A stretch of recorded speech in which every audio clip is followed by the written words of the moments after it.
Assalamualaikum warahmatullahi wabarakatuh. Salam sejahtera untuk kita semua. Saya Panglima Pandura Wicaksana, Prodi Ekonomi Universitas Pancasakti. Pada video kali ini saya ingin mempresentasikan tentang wawancara kerja, yaitu salah satu cara yang penting bagi suatu perusahaan dalam menyaring jumlah pelamar yang ada. Selain berlatih menulis resume dan surat lamaran kerja, menyiapkan dan menghadapi wawancara juga termasuk bagian dari usaha untuk meraih pekerjaan. Di video ini dibuat untuk memenuhi tugas UAS, yaitu komunikasi dan negosiasi. Salah satunya yang ingin saya bahas yaitu tentang wawancara kerja. Jadi selain menulis resume, jadi mewawancarai kerja itu persiapannya juga harus diperhatikan. Aspek kepribadian yang akan dinilai yaitu ada penampilan secara fisik, tentunya harus good looking gitu ya, bersih, gerak-gerik dan sopan santun, kemudian nada suara, kemudian pede, brave gitu, inisiatif, terus kebijaksanaan.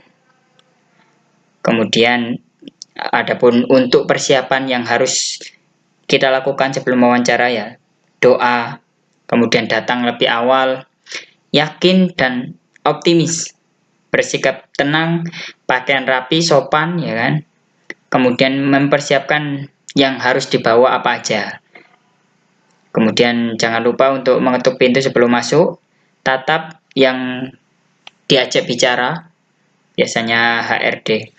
Jangan sampai kebalikannya, yaitu datang terlambat, penampilannya berlebihan, kemudian suka memotong pembicaraan, terus membual, mengkritik.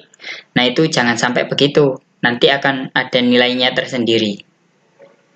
Kemudian, cara mengenali pekerjaan dari perusahaan. Jadi sebelum melakukan wawancara, kita perlu mencari berbagai informasi yang berkaitan dengan pekerjaan yang kita lamar. Untuk memperoleh informasi tersebut dapat diperoleh dalam bentuk jurnal, majalah, buletin, atau melalui situs web perusahaan yang bersangkutan. Jadi kita telusuri dari sejarah-sejarahnya 2017, 2018 bagaimana perkembangannya, 2019 sampai tahun 2020, nah gitu. Nah, biasanya ada pertanyaan-pertanyaan yang disampaikan, yaitu salah satunya apa pekerjaan yang ingin dilamar, kemudian pendidikan dan pelatihannya telah mengikuti apa saja, kemudian latar belakang keluarga, terus kepribadian, penilaian pribadi, kemudian tujuan karirnya, terus hobi dan lain-lain, terus pimpinan, terus pekerjaan sebelumnya, kenapa bisa melamar di sini gitu ya. Pergaulan antar sejawat, terus pendelegasian, pengambilan keputusan. Itu biasanya pertanyaan-pertanyaan yang dilemparkan oleh seorang pewawancara.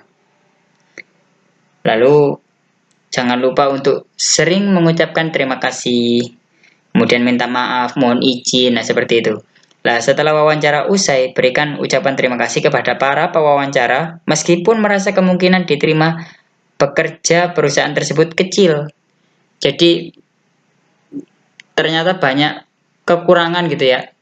Tapi tetap kita harus berterima kasih. Kenapa hal ini perlu? Untuk menunjukkan penghargaan kita atas waktu yang telah mereka sediakan untuk mewawancarai. Kemudian surat penerimaan pegawai dan surat penerima kerja. Perusahaan harus dapat membuat surat pemberitahuan dengan baik dan mengirimkannya sesegera mungkin jika hendak menerima seorang pegawai. Biasanya besoknya gitu ya, langsung dikasih tahu. Diterimanya seseorang bekerja di suatu perusahaan yang tentunya merupakan kabar baik dapat diorganisasi dengan perencanaan langsung atau direct plan langsung gitu ya. Pada pendekatan ini, bagian pembuka secara langsung mengemukakan informasi yang menyenangkan, diikuti dengan informasi, konfirmasi, dan paragraf penutup.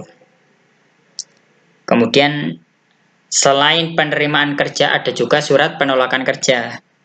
Bagi yang tidak keterima, merupakan surat yang dibuat oleh pelamar kerja atau mereka yang sudah bekerja tapi dapat atau mengharapkan pekerjaan di tempat lain yang lebih menguntungkan. Pelamar kerja yang sudah mengikuti bentuk ujian seleksi, baik tertulis maupun wawancara, dapat membuat surat penolakan kerja karena telah diterima bekerja di tempat lain. Di kesimpulan, wawancara merupakan sebagian kegiatan penting dalam proses pencarian pekerjaan. Selain resume dan surat kerja, antisipasi terhadap pertanyaan-pertanyaan yang kemungkinan akan ditanyakan dalam wawancara sangat penting. Ya, paling tidak kita mempersiapkan lah itu, ya kan. Jadi, segera setelah wawancara berakhir sudah selesai, seharusnya atau sepantasnya kita itu mengucapkan terima kasih. Walaupun kemungkinan diterima itu kecil, tetap harus terima kasih. Kenapa? Ya karena perlu, bahwa beliau sudah menyiapkan atau meluangkan waktu untuk kita. Tuh. Insya Allah itu yang bisa saya sampaikan. Jelas banyak kurang, mohon maaf yang sebesar-besarnya. Akhir kali ada, assalamualaikum warahmatullahi wabarakatuh.